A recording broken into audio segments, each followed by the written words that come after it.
El aire,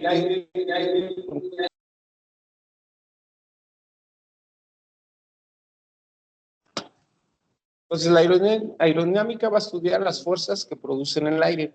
Y el aire, pues es, al final de cuentas, la composición de la atmósfera. Entonces, primero tenemos que conocer lo que es la atmósfera, porque lógicamente el estudio de la aerodinámica va a ser dentro de la atmósfera. Entonces, la atmósfera, como conocemos, es la capa envolvente del planeta Tierra. Es la capa gaseosa que envuelve al planeta Tierra.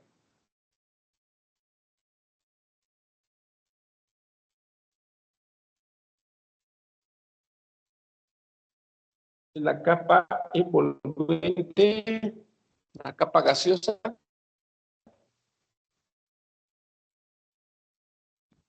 que envuelve al planeta Tierra. Está constituida del 78% de oxígeno, no de hidrógeno, perdón.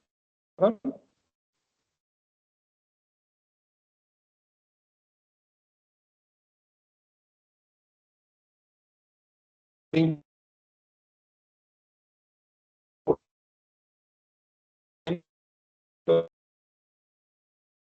oxígeno.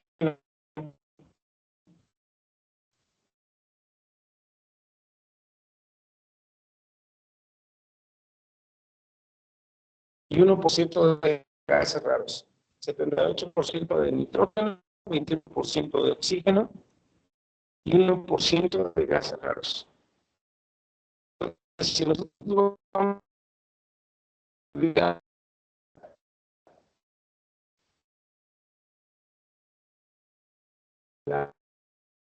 a ley de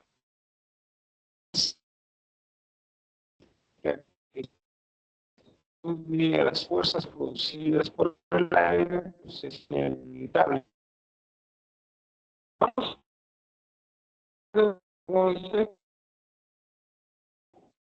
La atmósfera tipo es una atmósfera ficticia.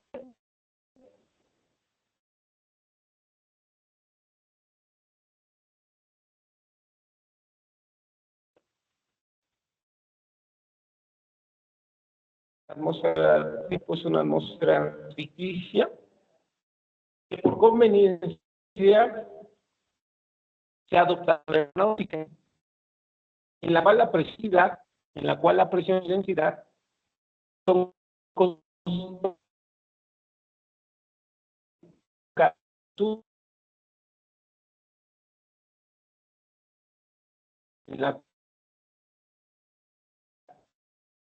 son constantes.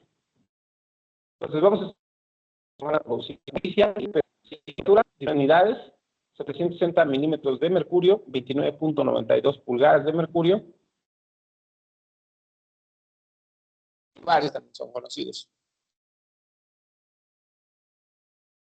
Entonces, estos dos parámetros son importantes. En otras palabras, la atmósfera tipo nos sirve como referencia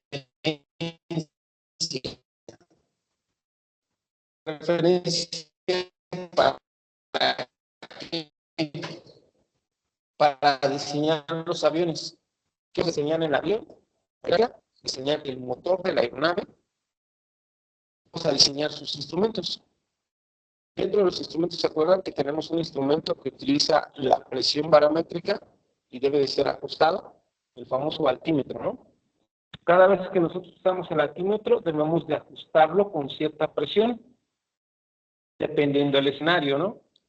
Entonces, simplemente la atmósfera tipo nos sirve como referencia para diseñar el avión de forma aerodinámica y por parte de los motores.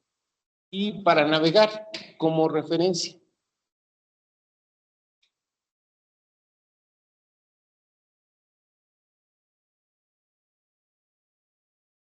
Cuando yo diseño un motor, debo de considerar que la temperatura ambiente es de 15 grados y de ahí empiezo a diseñar qué presión voy a tener en la entrada, qué temperatura voy a tener, qué presión y temperatura voy a tener en la segunda etapa, en la tercera etapa, en la cuarta etapa, según las etapas que le vaya a poner al motor.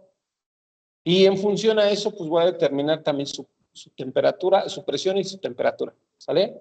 Y vamos a encontrar todos los diseños de los álabes, de las turbinas y los compresores. También nosotros vamos a diseñar el tamaño de la envergadura del ala en función de estos parámetros. Y cuando vamos a usar el avión, si tú vas a despegar, vas a usar tu referencia. Si despegas de un aeropuerto, ¿qué presión, qué densidad le tienes que poner al aeropuerto? ¿Se acuerdan? Sí. Tienes que calcular la altura con el altímetro, ¿no? Entonces, la altura es la distancia desde la superficie del aeropuerto al punto donde se va despegando, a un punto en el espacio, ¿no? Entonces, ¿cuál va a ser mi referencia? La presión del aeropuerto, ¿vale? Yo voy a despegar del aeropuerto, pregunto cuál es la presión del aeropuerto y en el altímetro le pongo la presión. Esa es mi referencia. Conforme el avión va detectando la discrepancia de presión, te va dando la altura, ¿vale? Por otra parte, si nosotros queremos saber la elevación del aeropuerto con el instrumento del avión, estacionados en la plataforma, ¿qué hacemos? Usamos la atmósfera estándar internacional. Le ponemos 2992 y en ese caso estamos usando la referencia del nivel medio del mar, que en teoría son los datos que hay a nivel medio del mar. Entonces, calculamos la distancia que hay desde el nivel medio del mar hasta el punto en la superficie, que es elevación. ¿Vale? Ahora, si vamos a calcular nivel de vuelo es la distancia desde el nivel medio del mar hasta un punto en el espacio, ¿no? El avión va volando a 35,000 pies, 45,000 pies. Entonces, ¿qué es lo que haces? Sigues usando la referencia de la atmósfera estándar, 2992, y te va a decir, vas volando a 35,000 pies, ¿vale? Entonces, es claro que nosotros cuando volemos en el espacio aéreo inferior es porque vamos a aterrizar o despegar, ¿no? Cuando vamos a aterrizar o despegar, nosotros necesitamos la presión del aeropuerto. Y si nosotros llevamos en el espacio aéreo superior es porque vamos a llegar al nivel óptimo, ¿no? Necesitamos la presión, la atmósfera estándar internacional. Entonces ahí vas a usar estos parámetros de 29,92 pulgadas de mercurio o 1013,25 hectopascales. Estos serían algunos conceptos. Vamos al concepto de fluido. Quedamos que la aerodinámica estudia las fuerzas producidas por el aire y el aire es un fluido. Entonces, fluido. Fluido se denomina así aquella materia, fluido se denomina así a aquella materia que por tener poca cohesión entre sus moléculas, repito, fluido se denomina así aquella materia que por tener poca o ninguna cohesión entre sus moléculas cambia fácilmente de forma. Cambia fácilmente de forma, adoptando la del recipiente que lo contiene.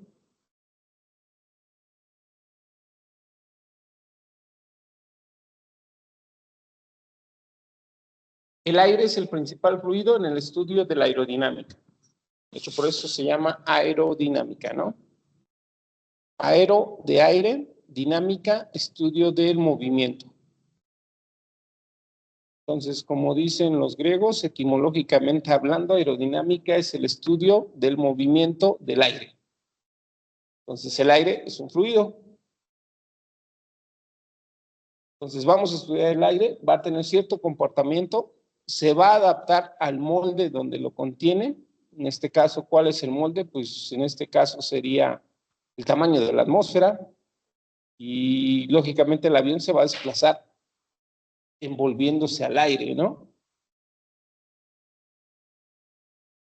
Entonces, si anotamos el siguiente concepto, flujo laminar, se llama así al movimiento continuo o uniforme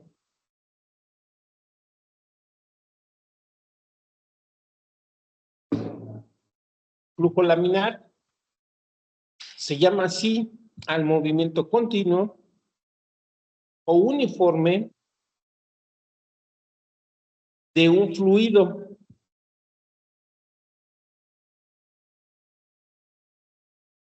De tal manera que las partículas se mueven paralelas. De tal manera que las partículas se mueven paralelas. Y con muy poco o ningún cambio de dirección.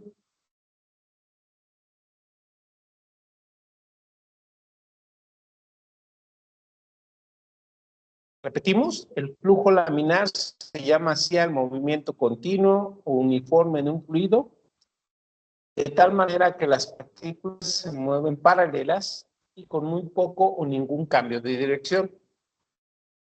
El flujo laminar es el movimiento del aire de forma ordenada. ¿Vale? Hace rato comentamos el término de currentilíneo. Currentilíneo es hacer que el aire se comporte como flujo laminar, ordenado. ¿Vale? En los túneles de viento se ven cómo el aire se va moviendo con líneas ordenadas. Inyectan humo y se ven las partículas, en este caso de aire, como van de forma ordenada. En aerodinámica nos conviene, lo comentamos, todas las piezas del avión deben de ser currentilíneas, deben de hacer que el flujo vaya de forma ordenada. En este caso, si el flujo no va ordenado, va a producir un movimiento turbulento, ¿vale? Cuando el flujo ya va turbulento, se va a separar de la capa límite de la aeronave, pues lógicamente vamos a perder sustentación. ¿Vale? Flujo turbulento ahora lo maneja cuando las partículas de un fluido en movimiento viajan a diferentes velocidades. Flujo turbulento. Cuando las partículas de un fluido en movimiento viajan a diferentes velocidades y se mueven en diferentes direcciones.